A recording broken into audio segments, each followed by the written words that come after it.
आप सभी योग प्रेमियों को एक बार फिर मेरा नमस्कार। मैं डॉक्टर राघवेंद्र प्रताप रमन, योग इंस्ट्रक्टर या योग टीचर के इंटरव्यू में किस तरह के प्रश्न पूछे जा सकते हैं, साक्षात्कार में कैसे सवाल आपसे किए जा सकते हैं, इसके दूसरे भाग में आपका स्वागत है। पार्ट 1 में मैंने आपको पहले भी कुछ क्वेश्चंस ऐसे बताए थे जो आप देख चुके होंगे। ये पार्ट 2 है। इसमें कुछ ऐसे प्रश्न मैं आपको बताने जा रहा हूं जो इंटरव्यू में आपसे पूछे जा सकते हैं, और ये प्रश्न यह जानने के लिए पूछा जाता है कि योग में आपकी गहरी समझ है कि नहीं, योग में आपको गहरी जानकारी है कि नहीं।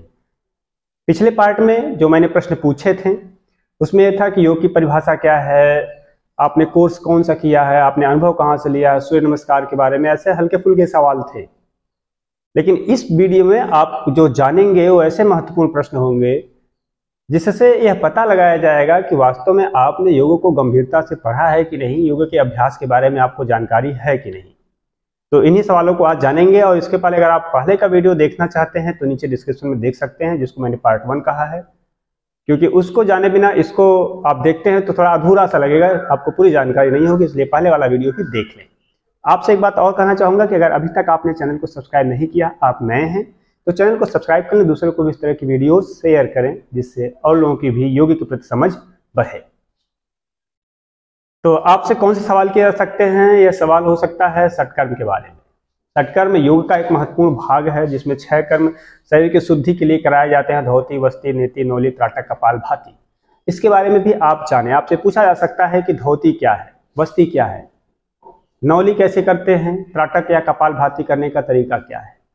तो एक समझ आप रखें कि इसको कैसे किया जा सकता है, ताकि ओरली आप बता सके या उसके बारे में कुछ फायदा नुकसान बता सके, किसको करना चाहिए किसको नहीं करना चाहिए। बंध के बारे में पूछा जा सकता है, जलंधर बंध क्या है, उद्यान बंध या मूल बंध, इसके बारे में भी आप जानकारी रखें। किस रोग में कौन सा योगाभ्यास कराया जाता है, आपसे अक्सर पूछा जा सकता है, बहुत इंपॉर्टेंट क्वेश्चन है।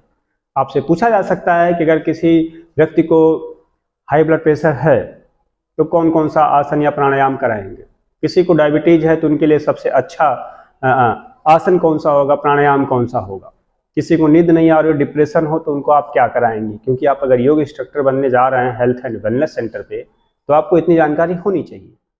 इसी तरह आपसे पूछा जा सकता है अगर आसन कराते समय कौन कौन सी सावधानियों को ध्यान में रखना है, प्राणायाम कराते समय कौन कौन सी सावधानियों को ध्यान में रखना है।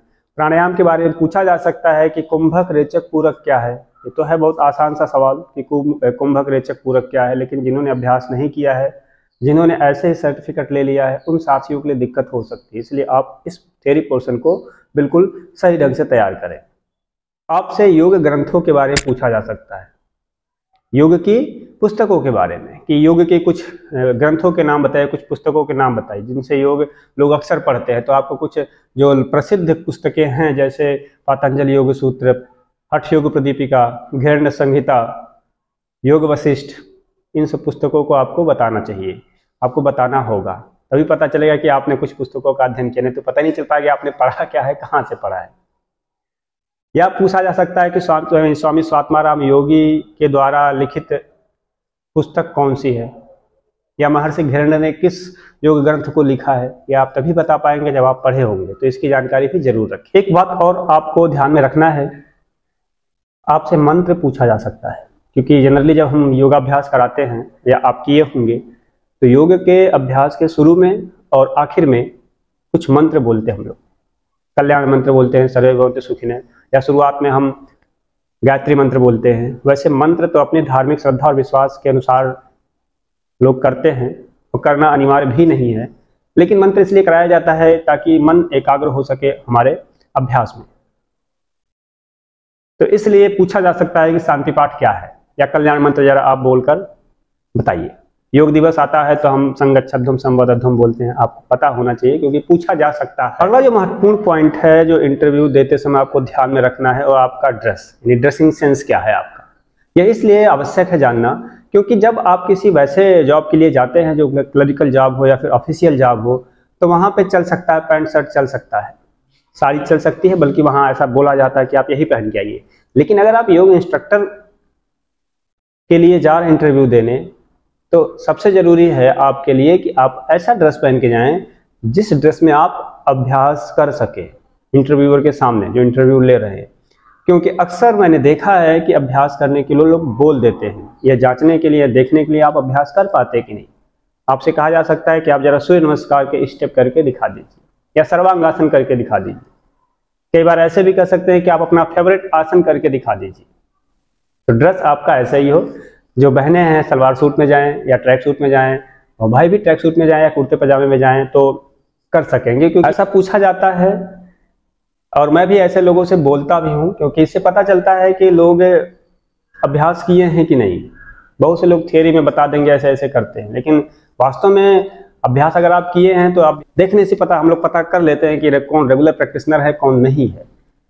तो ड्रेसिंग सेंस भी आपका ऐसा होना चाहिए। इसलिए मैं आज नहीं, अपने लगभग हर वीडियोज में बोलता हूं कि आप अभ्यास भी करते रहिए, थियरी की या सैद्धांतिक पक्ष भी आपका मजबूत रहे और अभ्यास भी आपका होता रहे, जिससे आप समय पड़ने पे दोनों चीज़ों को बता सकें। और यह जरूरी भी है, अगर आप योग के फील्ड में सक्सेसफुल होना चाहते हैं तो आपको प्रैक्टिकल आना चाहिए, नहीं तो फिर योग का फील्ड आपके लिए नहीं है। बाकी इंटरव्यू में बहुत डिपेंड करता है कि जो इंटरव्यू ले रहे हैं उनके मन में क्या चल रहा है। प्रश्नों को बांधा नहीं जा सकता कि सिर्फ यही क्वेश्चन करेंगे, बट जिस तरह के क्वेश्चन को मैंने बताया है फर्स्ट और सेकंड वीडियो में, आज के वीडियो में, इनमें से बहुत सारे क्वेश्चन आपको मिलेंगे।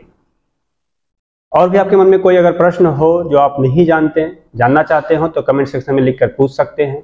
बाकी आने वाले वीडियोज में आपको ऐसी जानकारी मिलती रहेगी, इसलिए आप लगातार चैनल पर बने रहें। मेरी शुभकामनाएं आपके साथ हैं। बहुत बहुत धन्यवाद। नमस्ते।